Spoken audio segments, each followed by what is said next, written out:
welcome to His Excellency, the former Minister of Economics and Finance, Sudan, Abdel Rahim Hamdi. Thank you very much for your coming and your long trip. And also very warm welcome to Mr. Rashid Shaheen. He flew in from Bahrain. He's the CEO of ICON. And also Professor Rettenwender. He's a professor at the UC Santa Cruz. He did a very interesting project with Columbus, also connected to the emerging markets. And yes, I would like to present you what is the idea of the Columbus Symposium, why we are here, and what we are going to see the next days. So the Columbus Symposium is a yearly event. It's planned as a yearly event. It will become, is now the first one, and we hope it will be again next year and at the same time. It's a student-based organization, so it's under the message from students to business, from to the economy. And our goal is to present you the emerging markets and frontier markets especially, that could be very interesting for your business and as well for us as students, as the next generation, maybe as a manager. And so we've all seen, we've heard a lot about the BRICS, the booming BRICS and Eastern Europe. And our question, the main question of this symposium should be, and we would like to discuss these countries, who is coming afterwards? So who is maybe interesting now a little bit, but would be good to be present in this market and will be interesting in future even more. And this is the main topic of the symposium. So we did a lot of research also about these markets, different teams, so we can provide you with different information and we can learn about these markets. Furthermore, the networking is very important for us because we think each business person should have close contact in these markets before they start their operation to have good information, etc. And therefore, we hope that you will get in contact with each other and have a good networking experience. And furthermore, we did some project developments, project ideas with different students groups. And so this is our idea to present new projects, project ideas that are made by us, but should be completed by you.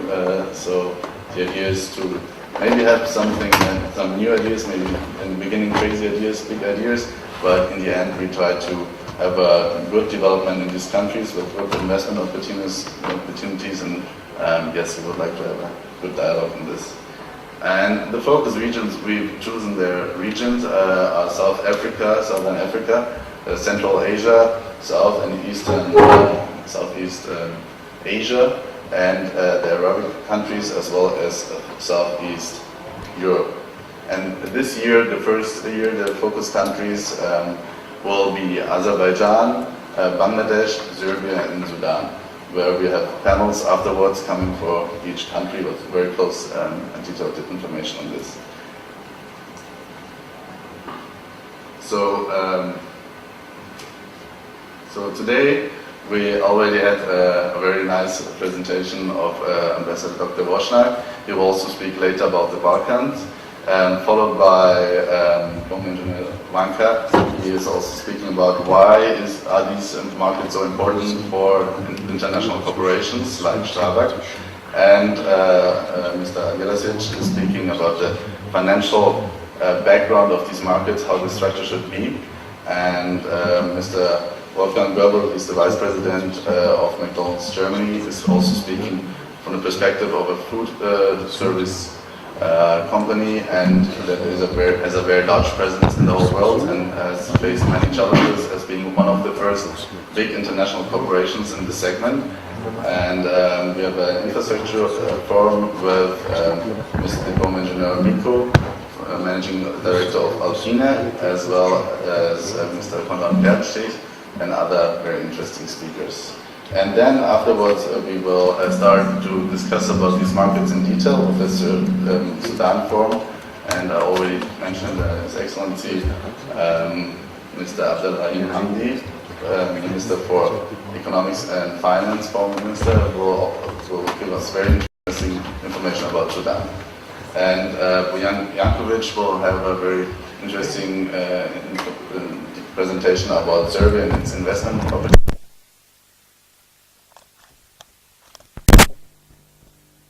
So the program tomorrow will be followed in the morning with the Azerbaijan Forum and the Bangladesh Forum, and afterwards we have a finance forum where we discuss financial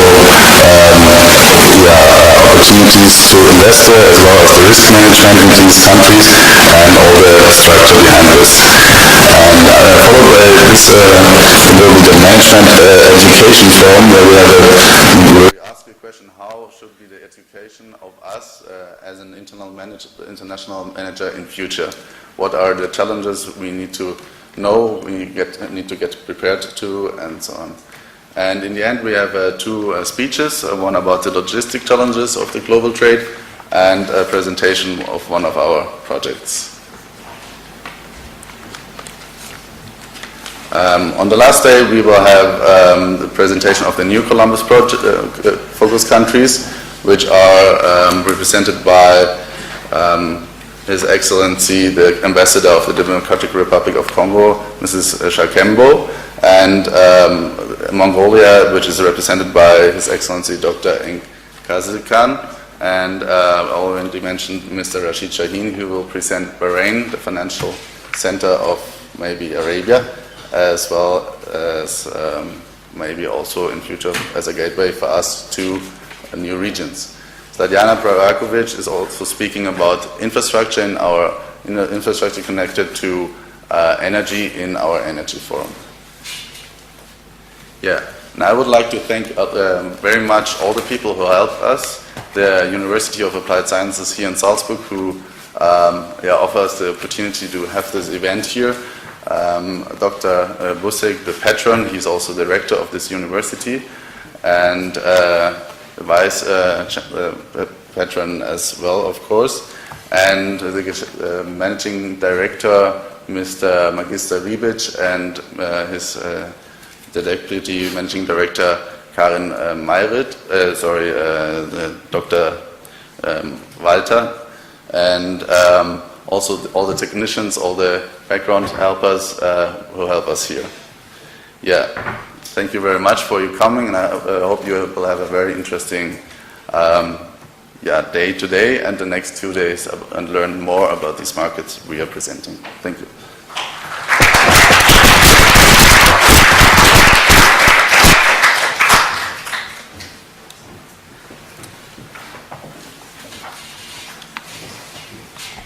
Einen wunderschönen guten Morgen. Assalamu alaikum wa rahmatullahi wa barakatuh.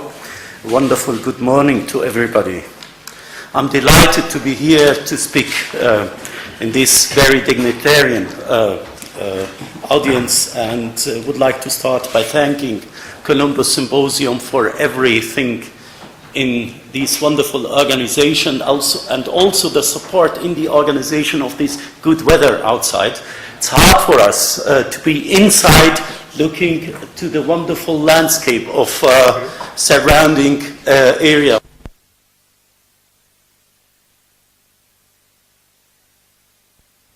Else. But we're doing our best, and I'm very much delighted to speak some things and not bothering you by some figures about the trade volume between the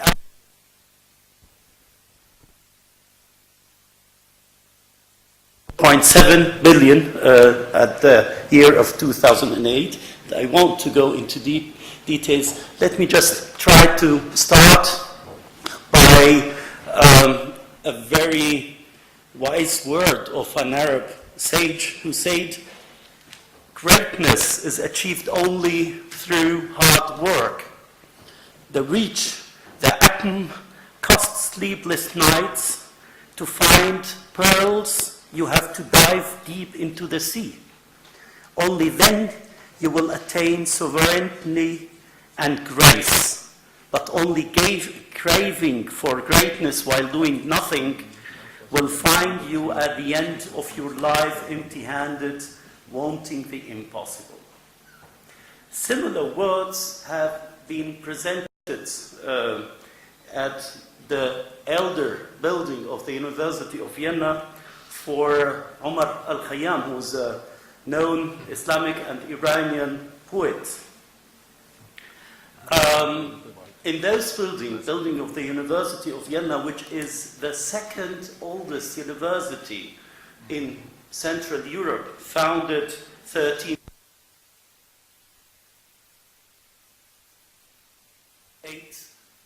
you might don't know, or let me just provision to you one information, which is that the first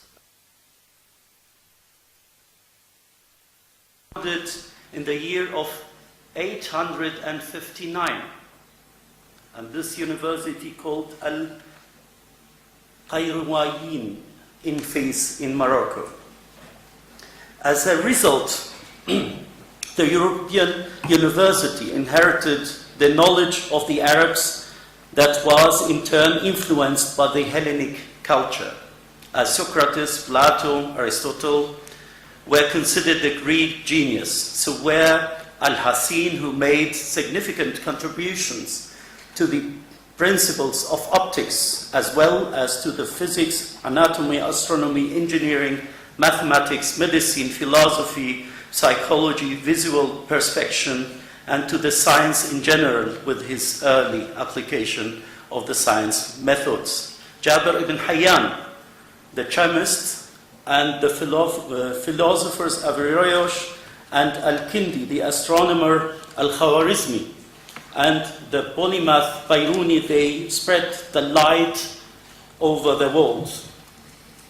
The best example of the greatness of the cultural achievements conveyed by the Arabs all over the world is Andalusia, where religions meet in tolerance and different cultures produce multicultural heritage masterpieces in all fields of science and knowledge.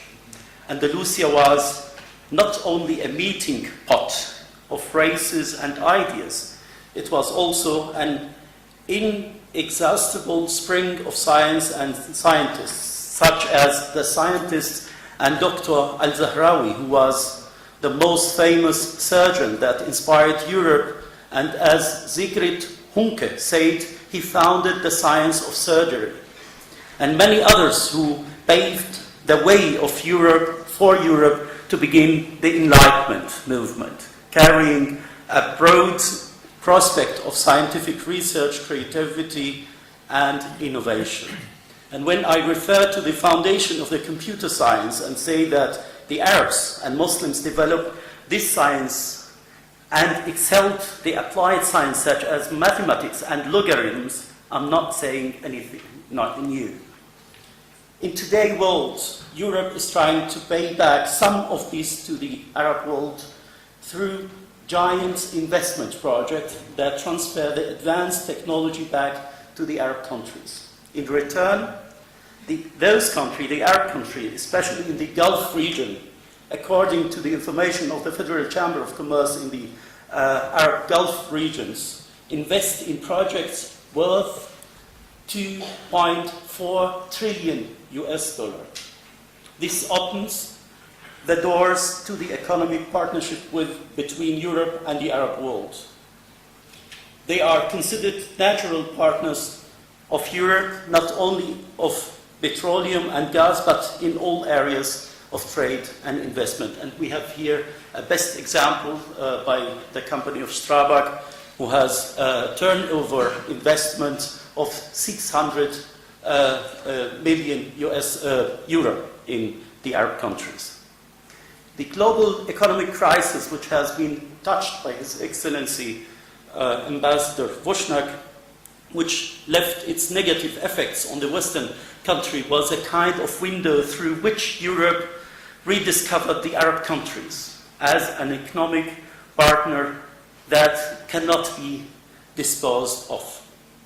The most obvious evidence of this is that these countries have become signature destination for Western leaders and the political elite in order to request economic and direct financial support.